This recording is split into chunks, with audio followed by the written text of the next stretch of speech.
शुरू कर। जीवन जीना आसान नहीं। आपका जीवन एक सफ़ेद कपड़े के भांति है। आपकी छोटी छोटी गलतियां उन छोटे काले धब्बों के जैसे हैं जो आपके कपड़ों की शोभा हटा करके सीधे नज़र उसी पे जाती है ना। तो अपनी गलतियों को छोटी या बड़ी ना समझें। आपके पूरे कैरियर मतलब आपकी प्रोफेशनल लाइफ नहीं, आपके जीवन ही, आपके जीवन रूपी कैरियर को तबाह करने के लिए काफ़ी होती है एक छोटे से ब्लैक पेन की स्याही, जैसे एक वाइट कपड़े की ज़िंदगी ले लेती है। तो हमेशा संभल के चलें, गलतियां करें बट एक पॉजिटिव वे में। अपने ऐसी गलतियां ना करें जो धब्बे की भांति हो जाए। समझ रहे हैं ना। शुरुआत करते हैं आज के दिन से। फिर से एक अच्छा मौसम, एक अच्छा माहौल, एक अच्छा नया जीवन आपको मिला है। आप अपना कल का जीवन समाप्त कर चुके हैं। एक नया बर्थ आप लिए हैं आज के जीवन में। हर एक सांसें एक नया जीवन दे रही हैं। तो आप पुराने नहीं, आज नए हो चुके हैं। शुरुआत करते हैं। Good morning, good morning, good morning. Hands up. Is anything really? Is anything? Then या तो आपको तालियां बजाने का तरीका नहीं मालूम, या तो आप कंजूस हैं, है ना। क्लैप गो।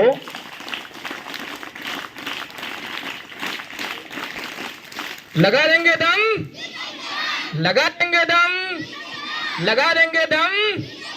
स्मैशी है खास, स्मैशी है खास, स्मैशी है खास, स्मैशी टीच, स्मैशी change, be the change, be the change. Hands up.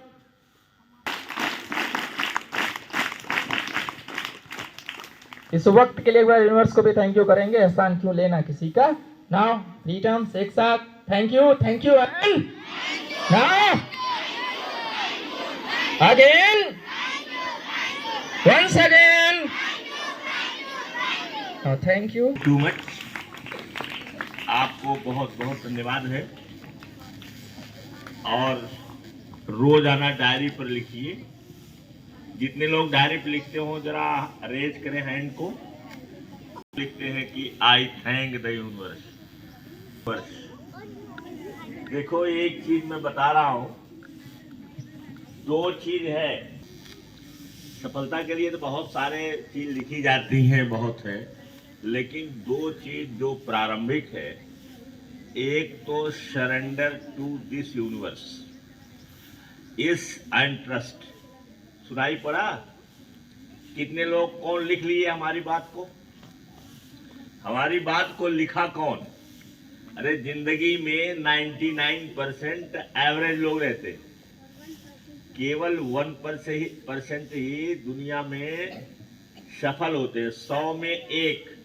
तो बोलो जनसंख्या कितनी है? भारत की खुद जनसंख्या 1.5 अरब है। और 1.5 अरब की जनसंख्या में 1% के हिसाब से लगा लो, तब भी कम से कम 100, 200, 500, 1000 आदमी सफल है कि नहीं है? वही तो ये दुनिया चला रहे हैं। तो मैंने कहा कि दो चीज ये बेसिक है। जैसे दो पैर आपका है, एक तो trust and surrender yourself to this universe.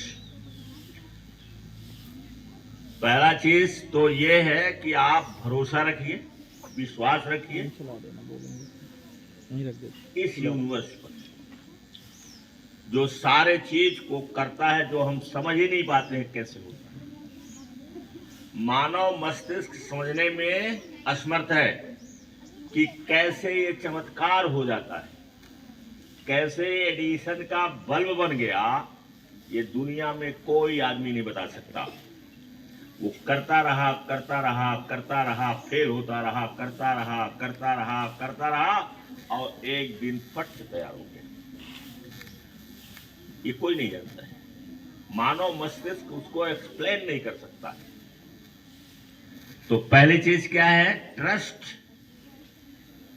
Believe and surrender. समर्पण कर दीजिए। किसको?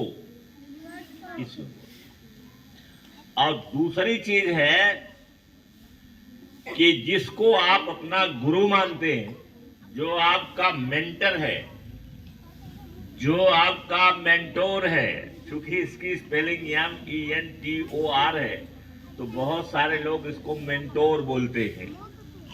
अब मैं याद नहीं कर पाया कि मेंटोर सही है कि मेंटर सही है। बहरहाल दोनों मैं सुनता हूं और मैं तो ज्यादातर मेंटर बोलता हूं। तो मेंटोर जो आपका है, जो गुरु आपका है, उसके प्रति भी आप उतना ही समर्पित होइए। कोई आपके अंदर ईगो नहीं रहना चाहिए। ईगो को नष्ट कर दीजिए। जो आपका मेंटोर है, जो आपका गुरु है, जो आपको कोच करता है, जो आपको अच्छे रास्ते पर ले जाता है, उसके प्रति पूर्ण रूप से समर्पित होइए। उसकी बातों को 100% मानिए, तो आप जीवन में सफल हो जाएंगे। अगर 1% में नहीं रहेंगे, अब अगर मगर क्या, 1% कोई बहुत बड़ी चीज थोड़े है। वो तो मैं पढ़ता रहता हूं, देखता रहता हूं 1% में कौन कौन से गुण है। और केवल एक चीज का गुण है उसमें, केवल माइंडसेट का। कितने लोगों के पास मैंने भेजा होगा कि कौन सी एक चीज है जो 99% से अलग करती है 1% को। वो है केवल माइंडसेट, कि उसका माइंडसेट कैसा है। यही अंतर है। एक कहता है आई कांट डू, मेरे बस का है ही नहीं, मैं नहीं कर सकता। और दूसरा कहता है आई कैन डू इट, मेरे लिए दुनिया में कोई असंभव चीज है ही नहीं। और सच है, कोई चीज असंभव है ही नहीं इस दुनिया में, बशर्ते आप इस यूनिवर्स को, इसकी पावर को समझिए, इसकी शक्ति को समझिए कि यूनिवर्स में कितनी पावर है। इसको समझ लीजिए और इसको सरेंडर करिए, ट्रस्ट करिए, बिलीव करिए, फेथ रखिए लाइक मस्टर्ड सीड। और दूसरा जो आपका कोच है, जो आपका गुरु है, उसके प्रति 100%, वो में जरा सा भी लीकेज नहीं होना चाहिए। 100% आप उस पर ट्रस्ट करिए और सरेंडर करिए। उसके प्रति समर्पण का भाव रहना चाहिए। देखिए आप बन जाएंगे।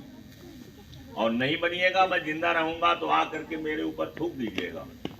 और नहीं तो मेरी जब वो बनेगी, कब्र ऊपर बनेगी ना, यही बनेगी, तो आकर के उस पर फूल माला की जगह पर गोबर फेंक देना। अगर ये दोनों मान गए तो, दोनों 100%। तो देखिए आज का टर्न क्या है, हाइजीन है। हाइजीन के लिए मैंने एक वीडियो बना रखा है, बना नहीं रखा है, वीडियो है। साबुन मत लगाइए, अगर लगा सकते हैं लगा करके फैला दीजिए, और नहीं तो इसको आप वैसे ही धो लीजिए, डिटॉल में धो लीजिए, साबुन में धो लीजिए। आप वैसे पानी में डाल दीजिए, थोड़ा देर भीगने दीजिए, फिर निचोड़ करके फैला दीजिए। अंडर गारमेंट्स आपके बिल्कुल साफ रहने चाहिए। सुनाई पड़ा? सुन गए? हाँ। और नहाना धोना, साफ सफाई करना, ये तो बहुत जरूरी है। नाखून, पैर को धोना, हाथ को धोना, फिर नाखून दोनों सही रहना चाहिए, कटना चाहिए, साफ रहने चाहिए। हाथ को हमेशा जब कुछ खाइए पीजिए तो धो लीजिए, गर्म पानी अगर रहे तो धो लीजिए। अब आप कहिए मेरे घर में है ही नहीं, लेकिन मैं आप ऐसे की बात थोड़े करता हूँ, आपके घर में होगा।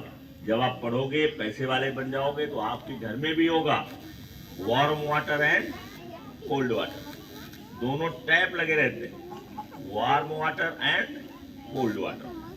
आप वार्म वाटर से धोना चाहते हैं, कोल्ड वाटर से धोना चाहते हैं, तो वार्म वाटर से धोइए।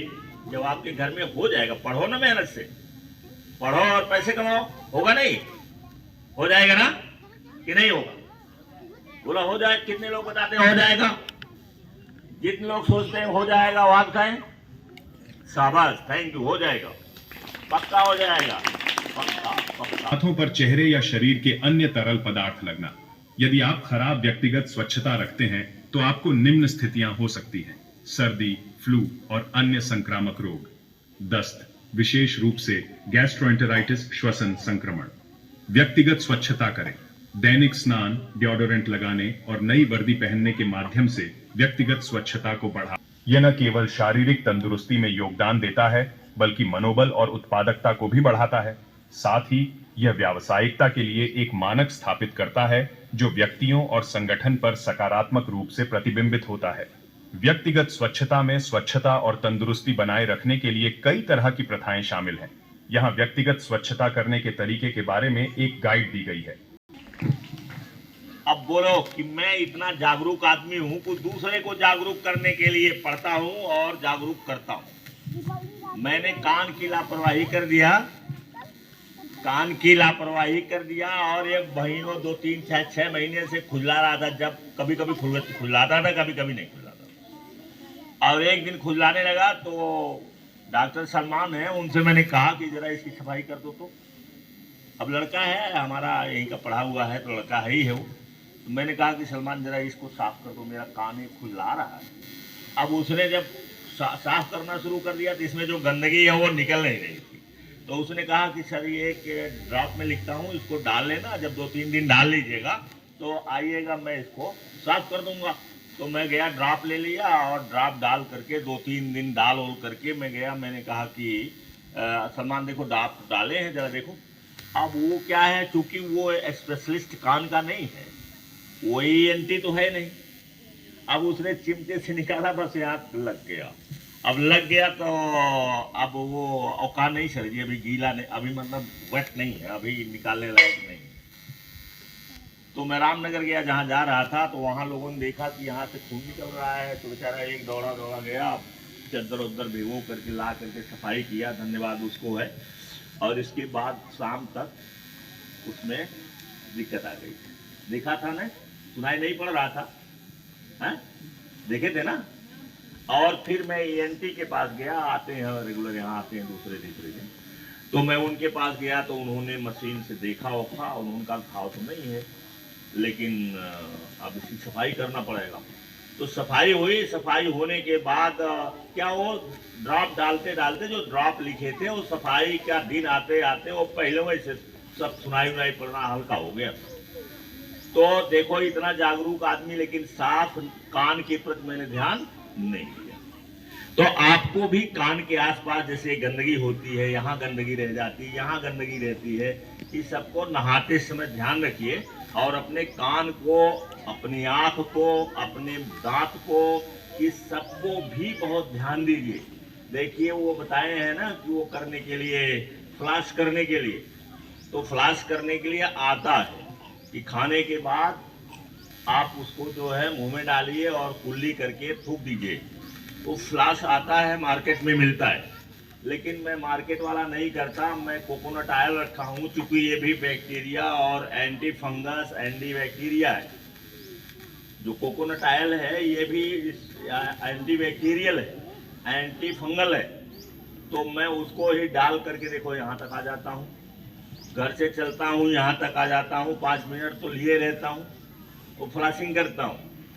अब इसलिए ये सब जरूरी है कि आप बड़े हो जाएंगे, बिजनेस करेंगे तो आपके पास एक टीम होगी। अब आपके मुंह से आपने बोला नहीं, तब तक बदबू पहुंच गई पूरा मेज भर। तो बताओ आपके पास कोई बैठेगा? नहीं बैठेगा ना। तो अगर कोई बैठेगा ही नहीं तो आपका बिजनेस कैसे चलेगा, है ना। गाड़ी में कितने लोग बैठ जाते हैं, पूरा जो है, अगर बोलेरो में बैठ गए हो तो पूरा बोलेरो ही अब वो मुंह को बंद करना पड़ता है कि इतनी बदबू आती है कि वो पूरा बोलेरो ही भर जाता है बदबू से। तो अगर ऐसे आदमी के पास कोई बैठेगा है, इसलिए हमको बहुत सतर्क रहना चाहिए और बहुत ही ज़्यादा इस पर ध्यान देना चाहिए। गट हमारा हेल्थ सही रहना चाहिए। अधिक खाना मत खाइए, ज्यादा खाइए नहीं, ज्यादा सोइए नहीं, ज्यादा कोई काम अति मत करिए, क्योंकि गरीबी का दोस्त है। कौन कौन सी चीजें बताया था मैंने? 4 पार्टनर्स ऑफ पॉवर्टी। पॉवर्टी के 4 पार्टनर होते हैं। पहला क्या है? लेजी। लेजी होना, निकम्मा होना, आलसी होना, पड़ गए तो चारपाई पर पड़े हैं, सो ही रहे हैं, ये ऐसे आदमी कभी अमीर नहीं बन सकते। दूसरा चीज क्या है? दूसरा चीज है ओवर ईटिंग। ज्यादा मत खाइए, थोड़ा सा खाइए, हल्का भोजन करिए, भूख जितनी लगी है उससे कम खाइए, आदत डालिए, माइंडसेट बनाइएगा, हो जाएगा। जैसे मेरा माइंडसेट बन गया, मैं भी ओवर ईटिंग करता था, मैं ओवर ईटिंग करता था। जैसे खा लिए, तब तक कोई दूध लाया, 2-3 रोटी लाया, उसको भी खा गए, पता चला कि नींद आ जाती थी। तो ओवर ईटिंग नहीं, ओवर इंटेलिजेंस। ओवर इंटेलिजेंस माने किसी चीज में बहुत ज्यादा इंडल्ज होना, जैसे दारू पीना, शराब पीना, ये सब चीजें जो है नुकसानदायक है, ये सब नहीं है। और उसी में और भी चीजें आती हैं, बाद में समझ लेना, हमारे बताने के बाद समझ लेना कि ओवर इंटेलिजेंस क्या है, कहाँ कहाँ हम ज्यादा इंडल्ज हो जाते हैं, कहाँ कहाँ हम ज्यादा व्यसनी हो जाते हैं, कहाँ कहाँ हम ज्यादा लिप्त हो जाते हैं। हमें पढ़ाई का ध्यान नहीं रहता, हमें उन्नति का ध्यान नहीं रहता, हमें शरीर का ध्यान नहीं रहता है, हम उसमें लिप्त रहते हैं। तो कहने का अर्थ ये हुआ, ये कितना मैंने बता दिया? 3। एक और कौन है? एक और कोई है, हाँ? क्या? अरे एक है, मुझे दिमाग से बात अभी, क्या कर रही है? हाँ रिया, खड़े हुए बोलो, क्या है? फियर। वो फियर तो एक ऐसी चीज है जो पूरा नाश कर देती है। जो डरेगा और रिस्क नहीं लेगा वो कुछ नहीं कर सकता है। यहाँ दुनिया में रिस्क हर जगह है। तो थैंक यू वेरी मच। मैंने 4 पार्टनर्स बता दिए, इसको याद रखना। और